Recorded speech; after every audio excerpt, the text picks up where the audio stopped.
my dear students, if an atom has octet, it is very stable. 1 mole of solid ionic crystal, that means from the gaseous state it is getting converted to a solid state. So once again, to understand better, the distance between the two nuclei is called as what? Bond length. Correct? More about bond angle you will also be learning in hybridization. Okay? The ozone structure in different ways.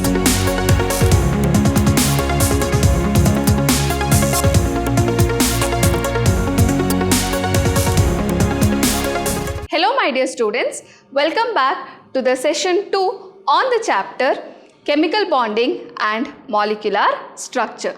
Last class we had learnt about the Lewis dot structure, octet rule as well as formal charge calculation, and we took an example of ozone molecule. Correct? So today we will be learning about ionic or electrovalent bond and also some of the bond parameters. Okay? So first, what is ionic or electrovalent bond? The electrostatic force of attraction which holds the oppositely charged ions together is known as ionic bond or electrovalent bond. For example, I will take formation of sodium chloride. Now sodium, this is the nucleus of sodium. It has got the first shell with 2 electrons. It has got the second shell with 8 electrons. Okay, and in the third shell it has got 1 single electron. So its electronic configuration is 2, 8 and 1. Similarly, chlorine atom has got first shell 2 electrons, second shell 8 electrons, and you can see the third shell has got 7 electrons. Here if you observe, last class I had told you all that if an atom has octet, it is very stable. So to get that octet, some of the atoms may lose or accept electron as well to get converted into ions. So what happens here is this 1 electron of sodium, what I have shown here, okay, is completely lost and sodium becomes positively charged, that it becomes a cation, and this electron from sodium is actually transferred to chlorine so that it gets 1 more electron, 7 plus 1, it attains octet, and as it has got 1 extra electron, it gets a negative charge. So the force of attraction between a positively charged ion and a negatively charged ion is called as ionic bond. Okay? So it is also called as electrovalent bond. Okay? An ionic bond is formed by complete transfer of 1 or more electrons from the outermost shell of one atom to the outermost shell of other atom. Correct, no? From sodium, outermost shell 1 electron was transferred completely to the outermost shell of the chlorine atom, so that sodium became positively charged, chlorine became negatively charged, and the force of attraction, okay, or the electrostatic force of attraction between these two oppositely charged ions is called as ionic bond or electrovalent bond. So I hope you have understood about what is ionic bond. Next is factors favoring ionic bond formation. Which atom can form which kind of a bond in a molecule depends on several factors. So for ionic bond, which are the factors which favor them?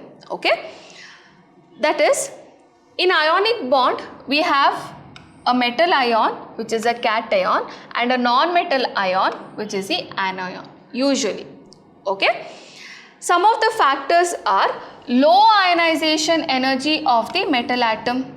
That is, the metal atom is able to give away its outermost electron or the valence shell electron because it has got low ionization enthalpy. What is low ionization enthalpy or low ionization energy? That means very small amount of energy is enough to remove that valence shell electron.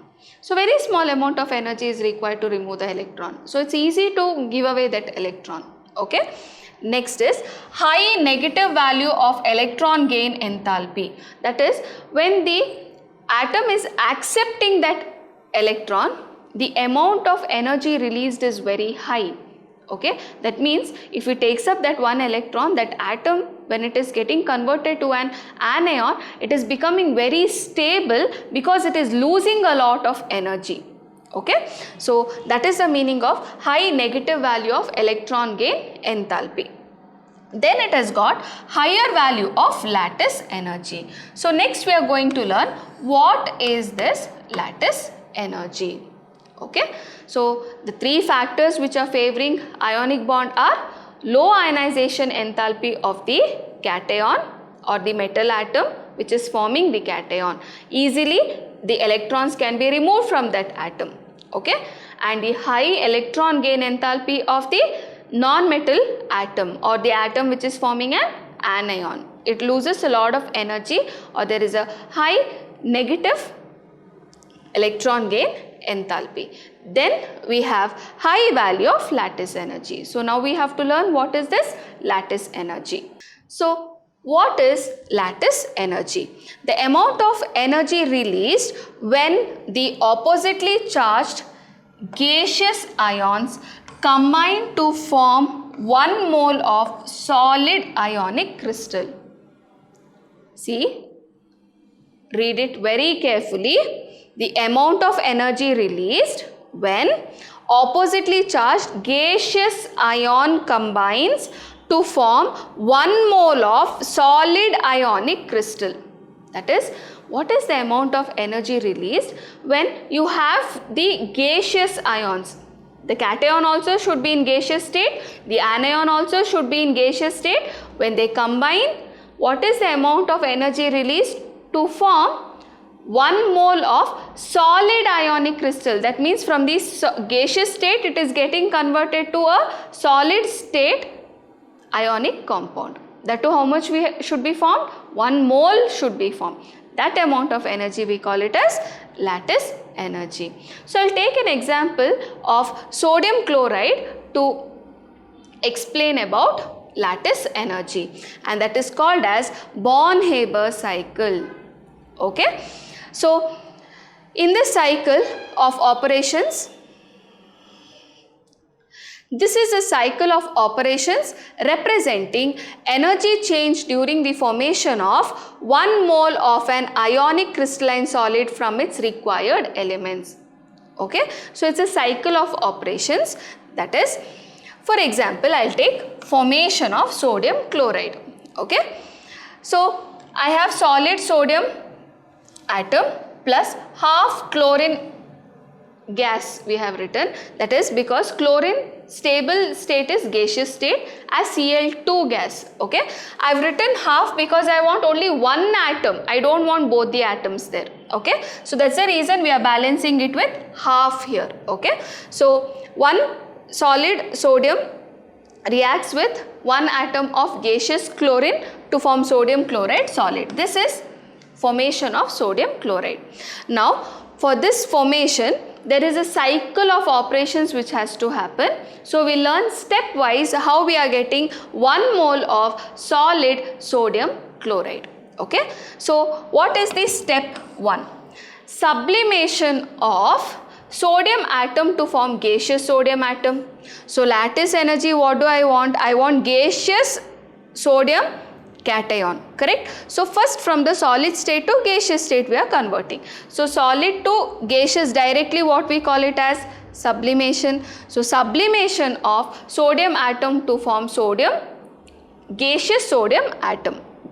So S to G you can see here. Okay. Next is step 2. Step 2 is dissociation of chlorine molecule to chlorine atom. I told you chlorine is in the form of a gas. Already it is in the gaseous state, but it is in the molecular form. I don't get chlorine atom, single chlorine atom. It is always existing as chlorine gas, Cl2. So this bond has to be broken to get single chlorine atom in the gaseous state. So dissociation of Cl2 molecule to Cl atom. Okay, so that is the second step.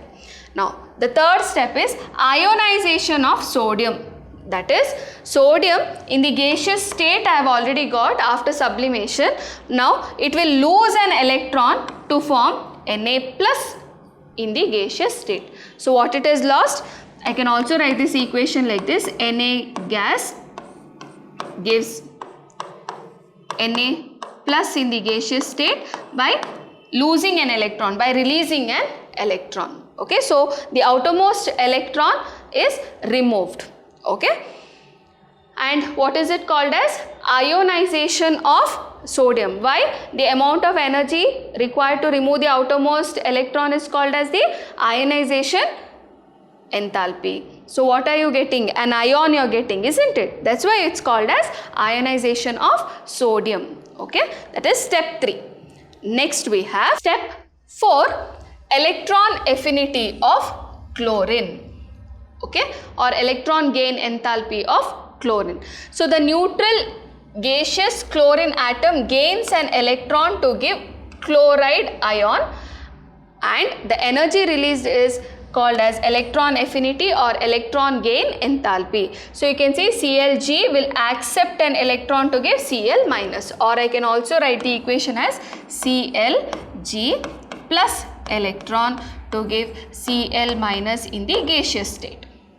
Okay, so I had chlorine atom in the gaseous state, it accepted electron to give chloride ion. Okay, now last step is lattice energy, where Na plus in the gaseous state, Cl minus in the gaseous state will combine to form 1 mole of solid ionic crystal NaCl. The energy released in this process is called as lattice energy. So what is it? Na plus in gaseous state, Cl minus in gaseous state will combine to form 1 mole of NaCl in the solid state, and the energy released is called as what? Lattice energy. So this is Born-Haber's cycle. So once again, to understand better, see, sodium I had in the solid state. To get in the gaseous state, delta H, that is the amount of energy required or released, we write it as delta H. SUB, because its sublimation is 108 kilojoules. Okay, now I have got sodium in the gaseous state. I have to get the sodium ion in the gaseous state after removing an electron. So that is called as ionization enthalpy. Energy required is plus 496 kilojoule. Okay, now I have got sodium in the gaseous state. Next, chlorine I have Cl and Cl bond. First it has to be broken, so that is called as delta H dissociation. The amount of energy required is 122 kilojoules. Okay, now I've got the chlorine atom in gaseous state. Now you add an extra electron to that to get chloride in the gaseous state. At that time, the amount of energy released is minus 349 kilojoules. Now I've got sodium ion gaseous state, chloride ion gaseous state. They will combine to form 1 mole of NaCl in solid state. The amount of energy released is called as lattice energy, which is depicted by the letter U. Okay. Directly if it is forming, that is solid sodium with chlorine gas, when it reacts with one another to form NaCl, that is 1 mole of NaCl in the solid state, the amount of energy released is called as delta H formation, which is minus 411 kilojoule. Okay. Now sum of all the energies will be equal to heat of formation of sodium chloride crystal from sodium and chlorine. That is, if I add 1, 2, 3, 4 and 5, all these values if I add, I will get delta H formation is what I meant. Okay, so that is about what is lattice energy. Higher the lattice energy value, it will form ionic bond. Okay, so that is one of the factor which is favoring formation of ionic bond. So I hope you have understood what is lattice energy and Born-Haber cycle. It's also very important to understand Born-Haber cycle. Again, you will be studying about Born-Haber cycle in thermodynamics chapter as well. Okay. Next, we are going to learn about bond parameters. First is bond length. Okay, bond length is defined as equilibrium distance between the nuclei of two bonded atoms in a molecule. What is it? It's a distance between the two nucleus, okay, of the atoms which is bonded in a molecule. Or what is covalent radius? We have already learnt about this. Once again, the covalent radius is half of the distance between the two similar atoms joined by the covalent bond in the same molecule. A covalent bond is the sum of covalent radius of the two combining atoms. What is the meaning is, if I know the covalent radius of an atom, in the formation of a covalent bond, I have to just add up both of the covalent radius. For example, I have A and B. Okay. The distance between the two nuclei is called as what? Bond length. Correct, no? And how do I calculate? I take the radius of A and add it with radius of B. That is, the covalent radius of A we will take, covalent radius of B we will take, and if you add that, I'll get the bond length. For example, here you see covalent radius of carbon and hydrogen are 77 picometer and 37 picometer. Okay. Now, hence the covalent bond length between the carbon and hydrogen, is, what is the radius of carbon? It is 77. What is the radius of hydrogen? It is 37. I add that, it is 114 picometer. So if I know the covalent radius, I can find out the length of the bond as well. Okay. So that is about the first bond parameter. It is bond length. Next is about van der Waals radius.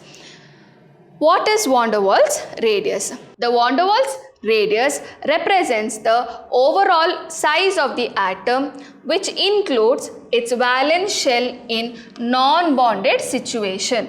Further, van der Waals radius is half of the distance between the two similar atoms separated by molecules in a solid. I had actually explained this in the third chapter, but still once again, what is covalent radius? For example, I have this one molecule, I have the second molecule, they are bonded to one another with a covalent bond. Okay, so the radius, if I take, it is 1/2 of the distance between the two nuclei. So this is covalent radius, isn't it? Okay, now here I have one more molecule or one more atom. Now what is van der Waals radius? Distance between 1/2 of the distance between the two nucleus of the neighboring molecule. Then see, this is the full distance, half of that is called as the van der Waals radius. So I hope you have understood about what is van der Waals radius. Okay, next we have bond angle. It is the angle between the orbital containing bonded pair of electrons around the central atom present in the molecule. That is, for example, I have ammonia. What is ammonia? NH3, nitrogen with 3 hydrogen atoms. Now, nitrogen is bonded to 3 hydrogen atoms with the covalent bond. The angle between, what is this angle? Between the two bond pairs. Okay, bond pairs means the electrons which is involved in bonding. We call them as bond pair of electrons. Okay, so what is it? It is the angle between the orbital containing bond pair of electrons around the central atom. So these are the bond pair of electrons which is there. So the angle between them is called as the bond angle. So here between the two hydrogen atoms the bond angle is 109.5. This is methane CH4. This is water H2O. It is 104.5 degree. More about bond angle you will also be learning in hybridization. Okay. Next we have is bond order. Bond order is given by number of bonds between the two atoms in a molecule. For example, we have taken hydrogen. Hydrogen molecule, if I take, between the two hydrogen atom there is single bond, single covalent bond. Okay, so we call the bond order is equal to 1. If I take oxygen molecule, between the two oxygen atom there are 2 bonds, so the bond order is 2. Similarly, if I take nitrogen molecule, between the two nitrogen atom there is a triple bond, so the bond order is 3. Okay, so what is the meaning of bond order? It is the number of bonds which is there between the two atoms in a molecule. That is bond order. Okay. Next we have is resonance structure. Now, for a particular molecule, if a Lewis structure, the Lewis dot structure cannot describe the molecule completely. Okay, one Lewis dot structure is not possible to draw. We can draw number of Lewis dot structures with the same kind of bond and lone pair of electrons. Then they are called as canonical structures. Okay. The hybrid of these canonical structures is the one which accurately explains or describes a particular molecule. That is called as resonance. Okay, and resonance is represented by double-headed arrow. For example, we have ozone here. Okay, for ozone, the two structures shown constitute the canonical structures or resonance structures, and the hybrid, that is the third structure, represents the structure of ozone more accurately. This is also called as resonance hybrid. More about this. Ozone, last class I had explained to you all how do we draw the Lewis dot structure or write the Lewis dot structure, and also how to calculate the formal charge we learned. Now we can write the ozone structure in different ways. Okay, that is the Lewis dot structure. You can see here the first ozone is having 6 electrons, that is 3 lone pairs of electrons it has got, and oxygen with 1 lone pair of electron. Here oxygen has 2 lone pair of electron, and between these two there is a single bond, between these two oxygen there is a double bond. The bond length here is 148 picometer, here it is 129 picometer. Now the same structure I can write it in a different way, that is the double bond I can write here and the single bond I can write here. You can see here double bond I have written here, in which the oxygen has 2 lone pair of electrons and 1 lone pair of electron, and I have shown the single bond where oxygen with 2 lone pair of electron and this oxygen has 3 lone pair of electrons, and the bond length wherever there is a double bond it is 128 picometer, where there is a single bond it is 148 picometer. But both the structures are right, isn't it? So these are called as canonical structures or resonance structures.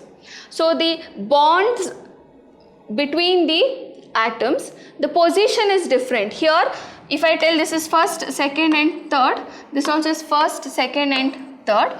Between first and second oxygen there is a single bond. Here between the second and third oxygen there is a double bond. Here between 1 and 2 there was a double bond. Between 2 and 3 there was a single bond. So I can show the different placements of these bonds as well as the lone pair of electrons, and such structures are called as canonical structures or resonance structures. Okay, both of these structures do not explain or describe the ozone molecule accurately. The one that is the hybrid of both.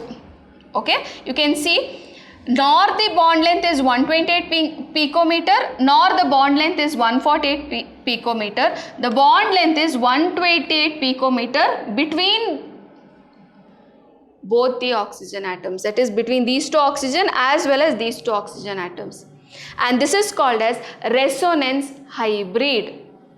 Okay, so the normal canonical structures are called as resonance structures, and the hybrid of that is called as the resonance hybrid. So I hope you have understood about the resonance structures. The resonance structures are possible for many molecules.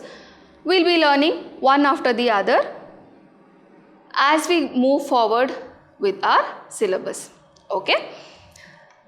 Next class we'll be learning about polarity of the bond and about dipole moment.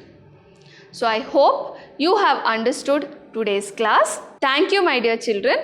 Stay tuned, stay curious, stay focused.